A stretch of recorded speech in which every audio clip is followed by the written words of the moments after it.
அத்தோடு 83ஆம் ஆண்டு ஜூலை இனக்கலவரத்தை எடுத்துக்கொண்டு அன்று ஏற்பட்ட கரும்புள்ளி இன்னமும் எங்களுக்கு மாறவில்லை. இங்கு நாங்கள் வந்திருப்பது ஒரு 13ஐ தருவதற்கோ பெடரலை தருவதற்கோ அல்லது வேறு எது விதமான இதுகளை தருவதற்கோ அல்ல. தேசிய மக்கள் சக்தி ஆட்சிக்கு வந்ததன் பிறகு விசேடமாக தமிழ் மக்கள் மத்தியில், முஸ்லிம் மக்கள் மத்தியில் இந்த நாட்டில் பாரிய இனக்கலவரம் ஒன்று ஏற்பட போகின்றது. இனங்களுக்கு இடையிலே முரண்பாடு ஏற்பட போகின்றது. அது மாத்திரமல்ல, மீண்டும் வரிசை யுகம் வரப்போகின்றது. பிரபாகரன் எடுத்துக்கொண்டாலும் சரி, உமாமேஸ்வரன் எடுத்துக்கொண்டாலும் சரி, அல்லது அங்கு இருக்கின்ற இளைஞர்கள் எடுத்துக்கொண்டாலும் ஓட்டின் மீது இருந்த நம்பிக்கைக்கு வேட்டு வைத்து 90 யாழ் நூலகத்தை எரித்து 94,000 புத்தகங்களை கொளுத்திய பாவிகள் யார்? நாங்கள் அல்ல. 77ஆம் ஆண்டு ஆட்சி பீடத்துக்கு வந்ததன் பிறகு வந்த மறு நிமிடத்தில் ரத்னபுர, பலங்குட, பெல்முதல போன்ற பிரதேசங்கள், அப்புத்தலை, தியத்தலா போன்ற பிரதேசங்களில் வாழ்ந்த தமிழ் மக்களை அடித்து நொறுக்கிய பாவித்தனமான வேலைகளை செய்தார். தமிழா, சிங்களமா, முஸ்லிமா அல்லது ஐக்கிய தேசிய கட்சியா, டிஎன்ஏவா, புலியா, பூனையா, புரட்டா என்பது எங்களுக்கு தேவைப்படாது. V-Care Hair and Skin Clinic AFT Activated Follicular Transplant என்ற அதிநவீன ப்ரொசீஜர் மூலம் பாதுகாப்பான ஹேர் டிரான்ஸ்பிளான்ட் செய்திட V-Careக்கு கால் பண்ணுங்க. இலங்கையில் வாழுகின்ற தமிழ், சிங்கள, முஸ்லிம் அனைத்து மக்களுக்கும் எங்களது மனமார்ந்த நன்றியை நாங்கள் தெரிவித்துக் கொள்வோம். அதே போன்று இந்த சரித்திரத்தையே மாற்றி அமைத்த ஒரு முக்கியமான தேர்தலாகும். அப்ப அந்த சரித்திரத்தை மாற்றியமைப்பதற்கான செயற்பாடுகளை முன்னெடுத்த, அதிலும் விசேடமாக வடக்கில் வாழுகின்ற, கிழக்கில் வாழுகின்ற மக்களுக்கு எங்களுடைய மனமார்ந்த நன்றியை மீண்டும் நாங்கள் தெரிவித்தோம். அதே போன்று நான் கடந்த தேர்தலின் போது யாழ்ப்பாண மாவட்டத்தை பிரதிநிதித்துவம் செய்திருந்தேன். யாழ் மாவட்ட மக்கள் அனைவரையும் சந்தித்திருந்தோம். அப்ப அந்த மக்கள் எங்களுக்கு இலங்கை சரித்திரத்தையே மாற்றி அமைக்கக்கூடிய ஒரு புதிய வெற்றியினை எங்களுக்கு தந்திருக்கின்றார்கள். அப்ப அந்த வெற்றி என்பது மிகவும் முக்கியமான வெற்றியாகும். ஏனென்றால் எங்கள் எல்லோருக்குமே தெரியும், கடந்த ஜனாதிபதி தேர்தலின் போது வடக்கில் வாழுகின்ற மக்கள் எங்களை வடக்கில், விசேடமாக யாழ் மாவட்டத்தில் 4வது ஸ்தானத்தில் வைத்திருந்தார்கள். அப்பொழுது என்னிடம் ஒரு சிலர் கேட்கின்ற போது நாங்கள் கூறினோம், ஆம், இந்த ஜனாதிபதி தேர்தலிலே 4வது ஸ்தானத்துக்கு வைத்திருக்கின்றார்கள் என்பது உண்மைத்தான். ஆனால் வாக்கு வீத அதிகரிப்பிலே எங்களை இலங்கையிலே 1வது ஸ்தானத்திற்கு கொண்டு வந்திருக்கிறார். அதனால் அந்த மக்களுக்கு நன்றி என்று கூறினோம். அது மாத்திரமல்ல, எதிர்வரும் பொது தேர்தலிலே யாழ் மாவட்டத்தில் வாழுகின்ற மக்கள் எங்களை 1வது ஸ்தானத்திற்கு உயர்த்தி வைப்பார்கள் என்று அன்று நான் நம்பிக்கை தெரிவித்திருந்தேன்.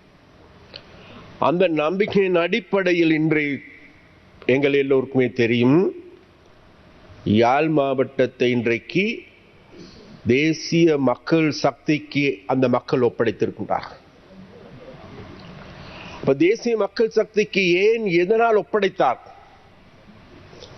எங்கள் எல்லோருக்குமே தெரியும், கடந்த தேர்தலின் போது பொதுவாக இந்த நாட்டில் இருக்கின்ற அனைத்து அரசியல் கட்சிகள், விசேடமாக இங்கு இருக்கின்ற தென்னிலங்கையில் இருக்கின்ற பிரதான கட்சிகள் அனைத்துமே தேசிய மக்கள் சக்தி தொடர்பாகவும், எங்களுடைய தலைவராக அனுரகுமார் திசாநாயக்க தொடர்பாகவும், எங்களுடைய கட்சியில் இருக்கின்ற முக்கியமான உறுப்பினர்கள் தொடர்பாகவும் பாரிய அவதூறுகளை கட்டவிழ்த்து விட்டிருந்தார். அது மாத்திரமல்ல, தேசிய மக்கள் சக்தி ஆட்சிக்கு வந்ததன் பிறகு விசேடமாக தமிழ் மக்கள் மத்தியில், முஸ்லிம் மக்கள் மத்தியில் இந்த நாட்டில் பாரிய இனக்கலவரம் ஒன்று ஏற்பட போகின்றது. இனங்களுக்கு இடையிலே முரண்பாடு ஏற்பட போகின்றது. அது மாத்திரமல்ல, மீண்டும் வரிசை யுகம் வரப்போகின்றது. அது மாத்திரமல்ல, மீண்டும் டாலர் 400 ரூபாய்க்கு அதிகரிக்க போகின்றது. அதனால் இலங்கை ஒரு இருண்ட யுகத்தை நோக்கி போக போகின்றது.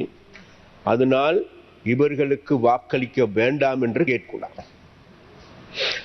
அது மாத்திரமல்ல, வடக்கில் இருக்கின்ற ஒரு சில அரசியல் கட்சிகளும் கூட ஆரம்பத்தில் எங்களை பார்த்து நண்பர்கள் போன்று பாசாங்கு செய்து கொண்டிருந்தவர்களும் கூட அந்த இறுதி சந்தர்ப்பத்திலேயே எங்களை பார்த்து குறிப்பிட்டார்கள், அல்லது எங்களுடைய செயற்பாடுகளை பார்த்து அவர்கள் நடுங்கி போனார்கள். நடுங்கி போனதன் விளைவாக அவர்களும் குறிப்பிட்டார்கள், தேசிய மக்கள் சக்திக்கு வாக்களிக்க கூடாது. ஆனாலும் அவைகள் அனைத்தையும் மீறி இலங்கையில் வாழுகின்ற மக்கள் மாத்திரமல்ல, இது நாள் வரைக்கும் யாராலும், அதாவது விசேடமாக தேசிய கட்சிகளால் அசைத்து கூட பார்க்க முடியாத யாழ் மாவட்டத்தில் வாழ்கின்ற மக்களும் கூட எங்களை ஏன் தேர்ந்தெடுத்தார்? வேறு எதுனாலும் அல்ல. நாங்கள் கடந்த தேர்தலின் போது அந்த மக்களுக்கு நம்பகமானவர்கள் என்கின்றதை நாங்கள் அவர்களுக்கு வெளிப்படுத்தினோம். அதன் அடிப்படையில் அவர்கள் எங்களை நம்பினார். அது மாத்திரமல்ல, இன்று பலரும் பலவிதமாக கூறுகின்றார், நாங்கள் அன்று அதை செய்யவில்லை இதை செய்யவில்லை என்று இன்று எங்களுக்கு குறை கூறுகின்றார்.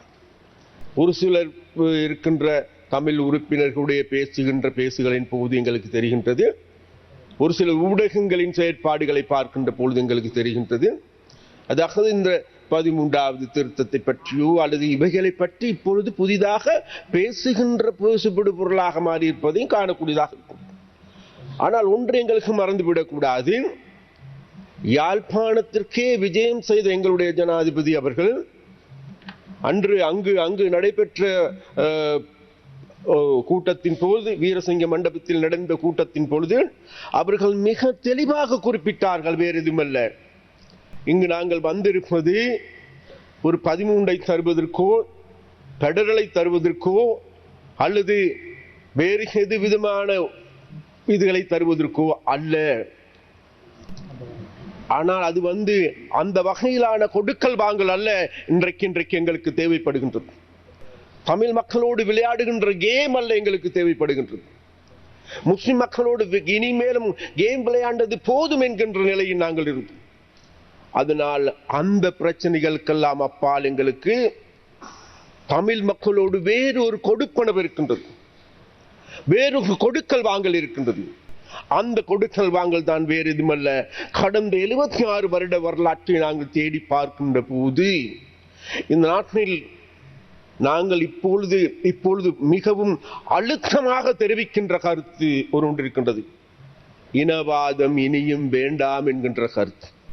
என்ற எங்களுடைய நாட்டினுடைய வரலாற்றை நாங்கள் திரும்பி பார்க்கின்ற பொழுது 1947ஆம் ஆண்டு, 48ஆம் ஆண்டு, 53ஆம் ஆண்டு, 56ஆம் ஆண்டு, 63ஆம் ஆண்டு, 70ஆம் ஆண்டு, 77ஆம் ஆண்டு தொடர்ச்சியான இனவாதம். தமிழ் மக்கள், முஸ்லிம் மக்கள் பாதிக்கப்பட்டார்கள், நசுக்கப்பட்டார்கள், அடிக்கப்பட்டார்கள், வஞ்சிக்கப்பட்டார்கள். 1977ஆம் ஆண்டு ஆட்சிப்பீடத்திற்கு வந்த அன்றைய ஐக்கிய தேசிய கட்சி என்ன செய்தார்? 77ஆம் ஆண்டு ஆட்சிப்பீடத்துக்கு வந்ததன் பிறகு வந்த மறு நிமிடத்தில் ரத்னபுர, பலங்குட, பெல்முதல போன்ற பிரதேசங்கள், அப்புத்தலை, தியத்தலா போன்ற பிரதேசங்களில் வாழ்ந்த தமிழ் மக்களை அடித்து நொறுக்கிய பாவித்தனமான வேலைகளை செய்தார். பிறகு 78ஆம் ஆண்டு என்ன செய்தார்? 79ஆம் ஆண்டு அவசர கால சட்டம், பயங்கரவாத தடுப்பு சட்டங்களை கொண்டு வந்து இன்றும் கூட தமிழ் இளைஞர்கள் அந்த பயங்கரவாத தடுப்பு சட்டத்தின் தடுத்து வைப்பதற்கான காரணமாயிருந்த பாவிகள் நாங்கள் அல்ல, யார் என்று தெரியும். பிறகு 1980ஆம் ஆண்டுகள் எடுத்துக்கொண்டால் சரி, 81ஆம் ஆண்டு யாழ் நூலகத்தை எரித்தவர்கள் யார் என்று எங்களுக்கு தெரியும்.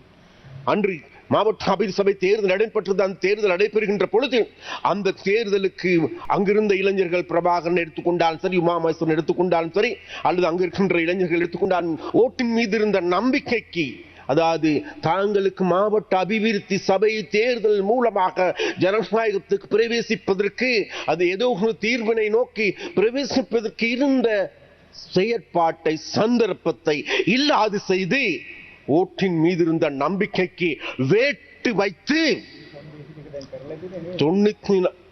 யாழ் நூலகத்தை எரித்து 94,000 புத்தகங்களை கொளுத்திய பாவிகள் யார்? நாங்கள் அல்ல. அன்று யார் என்பது எல்லோருக்குமே தெரியும். அவை இந்த வகையில் நாங்கள் தேடி பார்க்கின்ற பொழுது, அத்தோடு 83ஆம் ஆண்டு ஜூலை இனக்கலவரத்தை எடுத்துக்கொண்டு அன்று ஏற்பட்ட கரும்புள்ளி இன்னமும் எங்களுக்கு மாறவில்லை. அதனால் இலங்கையில் வாழுகின்ற மக்கள் இன்றைக்கு தீர்மானித்திருக்கின்றார்கள், இந்த வகையான வரலாறு 76 வருட வரலாறாக. இந்த 76 வருட இந்த சாபக்கேடு என்பது வேறு எதுக்கும் அல்ல, இந்த சாபக்கு இதுக்குத்தான். அப்ப இந்த சாபக்கேட்டிலிருந்து இந்த நாட்டு மக்களை மீட்டெடுக்க வேண்டுமா இல்லையா என்கின்ற தேவை இன்றைக்கு இருக்கின்றது, கேள்வி இருக்கின்றது. அப்ப அந்த கேள்விக்கான பதிலாகவே இலங்கையில் வாழ்கின்ற மக்களும் கூட்ட சதா காலமும் குனிந்து கொண்டிருக்கின்ற மக்கள் அல்ல, நாங்களும் இவைகளை புரிந்து கொள்ள முடியும், எங்களுடைய அரசியலை புரிந்து கொள்ள முடியும், அரசியல்வாதிகளுடைய லஞ்ச ஊழல் மோசடி அதிகார துஷ்பிரயோகங்கள் அனைத்தையும் புரிந்து கொள்ள முடியும் என்பதை மக்கள் தாங்களுடைய வாக்களிப்பின் மூலமாக விடையளித்திருக்கின்றார். அந்த விடையளிப்பின் காரணமாகவே முழு நாட்டில் வாழ்கின்ற மக்களும் இன்றைக்கு தேசிய மக்கள் சக்தியை அரவணைத்துக் கொண்டிருக்கின்றார்கள்.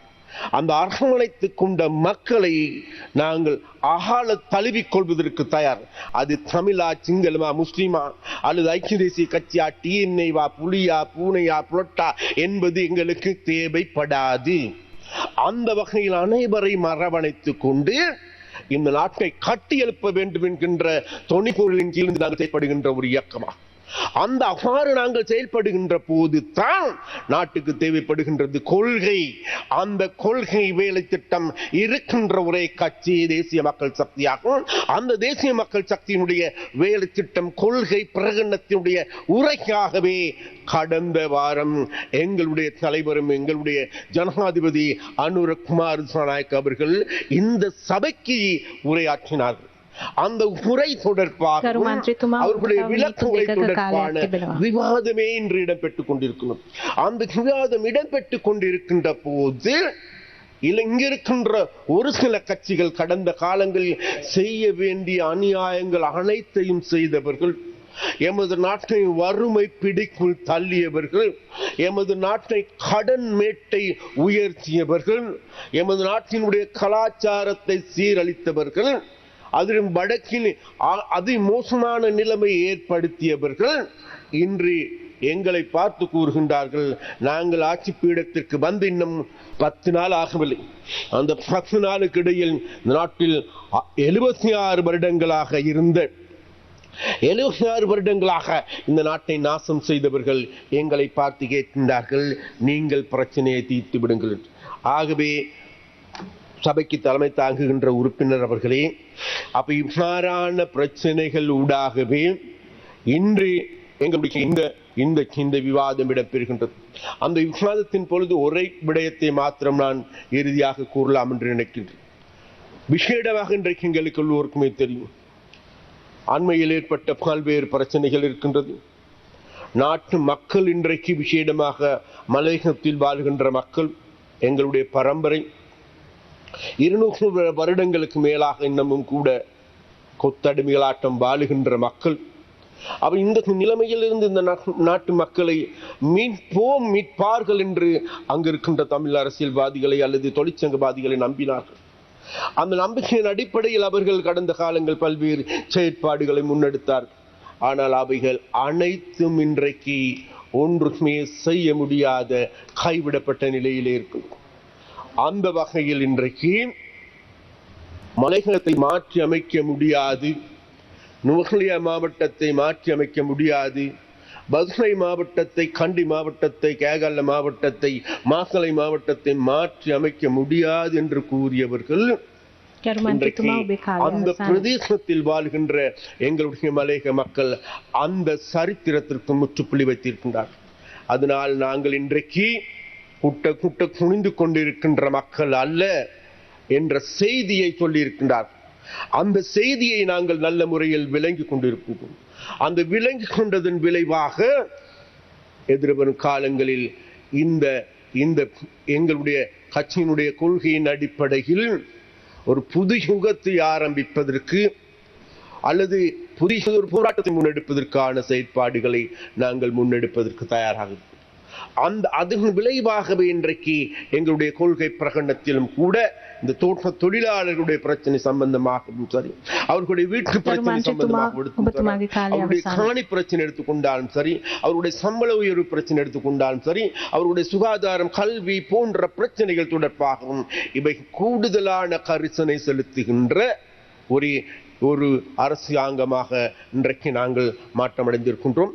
அந்த வகையில் எதிர்வரும் காலங்களிலே நிச்சயமாக அந்த பிரச்சனைகளுக்கு உரிய தீர்வினை பெற்றுக் கொடுப்போம் என்று நாங்கள் கூறிக்கொள்கின்றோம். அதே போன்று ஒரு விடயத்தை நான் சொல்லிக்கொண்டு முடிக்கலாம் என்று நினைக்கின்றேன். விசேடமாக இன்று காலையில் பேசிய கஜேந்திரன் பொன்னம்பலம் அவர்கள் குறிப்பிட்டார்கள், இன்றைக்கு தமிழ் அரசியல் கைதிகள் தொடர்பான விவாதங்கள், காணாமல் போனவர்களுடைய பிரச்சனை சம்பந்தமாக, நிச்சயமாக காணாமல் போனவர்கள் சம்பந்தமான பிரச்சனை எடுத்துக்கொண்டால் கூட அது எங்களுக்கும் வேதனையாக இருக்கின்றது. எங்களுக்கும் அந்த உணர்வு எங்களுக்கு என்னவென்று தெரியும். அது மாத்திரமல்ல, இந்த இடத்தில் நான் ஒரு விடயத்தை சுட்டிக்காட்ட வேண்டும். அதாவது காணாமல் போன குடும்பங்களில் இருக்கின்ற உறுப்பினர்களுக்கு தான் தெரியும் அதனுடைய வேதனை என்னவென்று. அந்த வகையில் இந்த கௌரவ சபையை பிரதிநிதித்துவம் செய்கின்ற நாட்டில் இருக்கின்ற உயர் பதவியில் இருக்கின்ற எங்களுடைய ஜனாதிபதி அவருடைய சகோதரனும் கூட 1988ஆம் ஆண்டு காணாமல் போயிருக்கின்றார். இன்றும் கூட அவர்கள் அந்த போதி பூஜா செய்து கொண்டிருக்கின்றார்கள். அந்த வகையில் காணாமல் போனவர்கள் தொடர்பாக மிகவும் ஆழமாக எங்களுக்கும் தெரியும். அந்த வகையில் அவைகள் சம்பந்தமாகவும் கூடுதலான கரிசனையோடு எதிர்வரும் காலங்கள் செயற்படுவோம் என்று கூறிக்கொண்டு விடைபெறுகின்றேன். நன்றி, வணக்கம். V-Care Hair and Skin Clinic AFT Activated Follicular Transplant என்ற அதிநவீன ப்ரொசீஜர் மூலம் பாதுகாப்பான ஹேர் டிரான்ஸ்பிளான்ட் செய்திட V-Careக்கு கால் பண்ணுங்க.